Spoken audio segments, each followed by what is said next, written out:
نحمده ونصلي ونسلم على رسوله الكريم اما بعد فاعوذ بالله من الشيطان الرجيم بسم الله الرحمن الرحيم وذرني والمكذبين اولي النعمة ومهلهم قليلا۔ پارہ 29 سورہ مزمل رکوع 1 آیت نمبر 11 تا 13۔ وذرني والمكذبين اولي النعمة، اولي النعمت، نعمت نون کے زبر کے ساتھ ہے، بفتح النون ہے، اور اس کا معنی ہے تنعم، عیش و عشرت،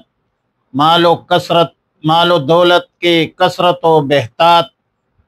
اس میں اشارہ ہے اس طرف کہ دنیا کے مال و دولت اور اولاد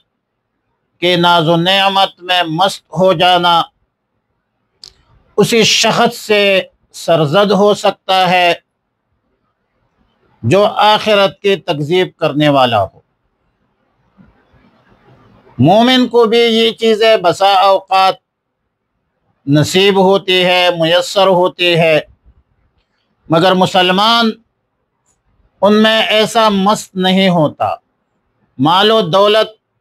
اور اولاد کے نشے میں اتنا مست نہیں ہوتا، اسی لیے کہ دنیا کے تمام تر عیش و عشرت اور راحت کے وقت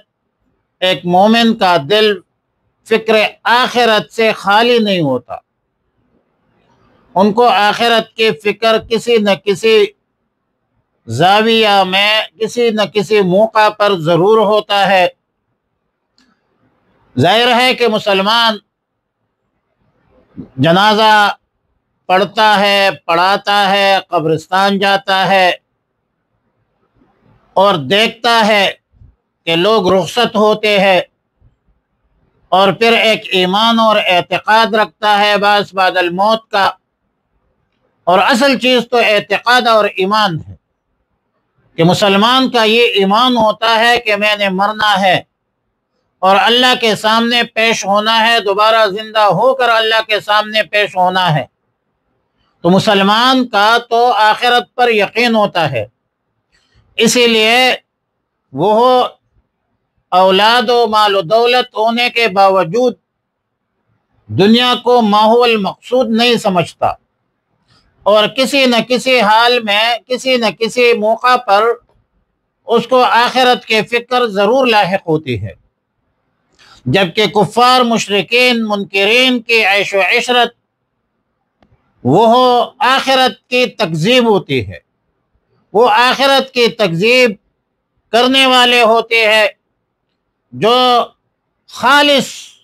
وہ جنت منت کچھ نہیں، کوئی باغ باغیچہ ہے، وہ یہ کہتے ہیں کہ دنیا تو بس دنیا ہے، باقی کچھ بھی نہیں ہے، نہ حساب ہے، نہ کتاب ہے، نہ حشر ہے، نہ جنت ہے، نہ دوزخ ہے۔ دنیاوی فکر کی عیش و عشرت میں لگے رہتے ہیں، ان کو آخرت کی فکر نہیں ہوتی۔ فکری طور پر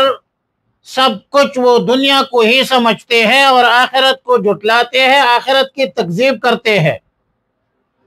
فعلاً بھی کرتے ہیں، قولاً بھی کرتے ہیں۔ تو رسول اللہ صلی اللہ علیہ وسلم کو خطاب ہے اور امت کو تعلیم ہے کہ وَذَرْنِي وَالْمُكَذِّبِينَ أُولِي النَّعْمَةِ، ان جھٹلانے والوں کے ناز و نعمت میں، جو ناز و نعمت میں رہنے والے ہیں، ان کو اپنے حال پر چھوڑ دیجئے، رہنے دیجئے ان کو۔ قرآن میں دوسری جگہ ہے فَذَرْنِي وَمَن يُكَذِّبُ بِهَذَا الْحَدِيثِ، یعنی جو قرآن کریم کی تکذیب کرتے ہیں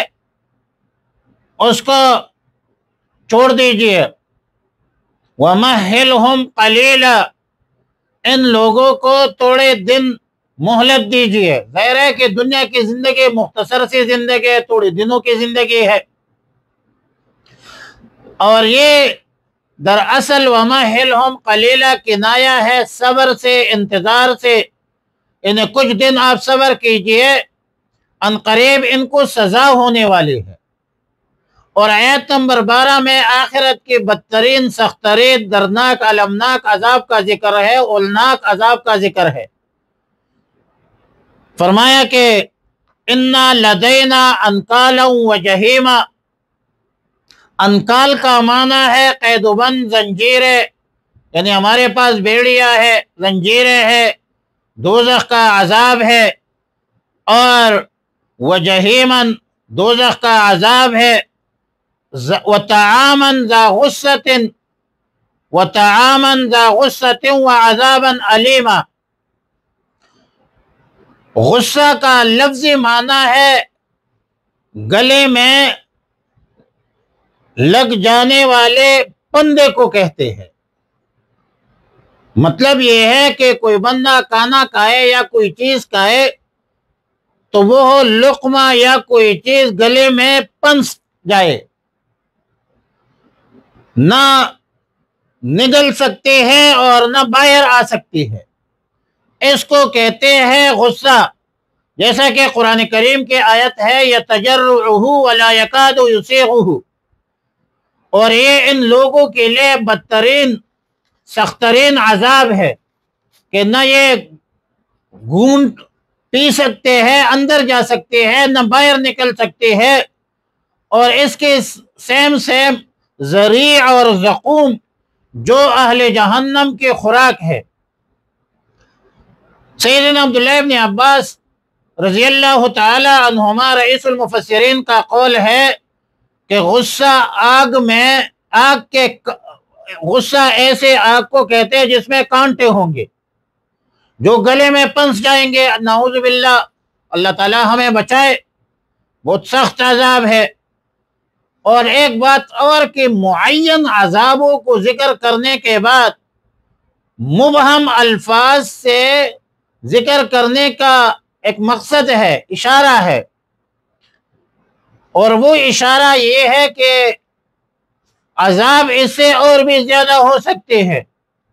اتنے سخت عذاب ہوگی کہ کوئی انسان اس کا تصور بھی نہیں کر سکتا۔ اللہ تعالی ہمیں بچائے، اعاذنا اللہ منہا، اللہ تعالی ہمیں محفوظ فرمائے۔ مسند احمد میں، ابو داود شریف کی روایت میں، ابن عادی اور بیہقی کی روایت میں ہے کہ ایک شخص نے قرآن کی یہ آیت سنی تو خوف سے بے ہوش ہو گیا، اور سیدنا حسن بصری رحمۃ اللہ علیہ کا یہ حال تھا کہ ایک دن روزے سے تھا، افطاری کے وقت کھانا سامنے آیا تو اس آیت کا بیان آ گیا، اس آیت کی طرف متوجہ ہوئے تو کھانا نہ کھا سکی، وہ کھانا نہیں کھا سکے، اٹھا دیا اس سے کھانا۔ اگلے روز پھر شام کو ایسا ہی ہوا، پھر بھی کھانا اٹھایا گیا۔ تیسرے روز جب پھر بھی ایسا ہوا تو ان کے صاحبزادے حضرت ثابت ابن بنائی اور یزید وہ اور یحییٰ بکا، یحییٰ بکا کے پاس گئے، ان کے فرزندان اور صاحبزادے، اور پورا حال سنایا۔ یہ تینوں حضرات آئے اور حسن بصری کو کھانے کا بہت اصرار کرتے رہے، اور پھر مجبور ہو کر کچھ کھانا تناول فرمایا، اور تفصیلات لکھی ہے علامہ علوسی نے تفسیر روح المعانی میں اس حسن بصری رحمۃ اللہ علیہ کے حوالے سے تفصیلات موجود ہے۔ وَذَرْنِي، چھوڑ دیجئے مجھے، والمکذبین، جھٹلانے والے، اولِی النعمت، خوشحال لوگوں کو، وَمَهِّلْهُمْ قَلِيلًا، اور ان کو مہلت دے تھوڑی، إِنَّ لَدَيْنَا أَنْكَالًا وَجَحِيمًا، بلا شبہ ہمارے پاس ہے انکالن بیڑیا، وجحیمن اور بڑکتی آگ، وطعامن اور کانا، ذا غصۃ گلے میں لٹکنے والا، وعذاباً علیما اور دردناک عذاب ہے ہمارے پاس۔ اللہم احفظنا من الشرور والفتن ما ظہر منها وما بطن، اللہم ارحمنا یا ارحم الراحمین، اللہم اغثنا یا غیاث المستغیثین، اللہم وفقنا لما تحب وترضى، اللہم ربنا آتنا فی الدنیا حسنہ وفی الآخرۃ حسنہ وقنا عذاب القبر وقنا عذاب النشر وقنا عذاب الحشر وقنا عذاب المیزان، وصلی اللہ علی النبی الامی الکریم۔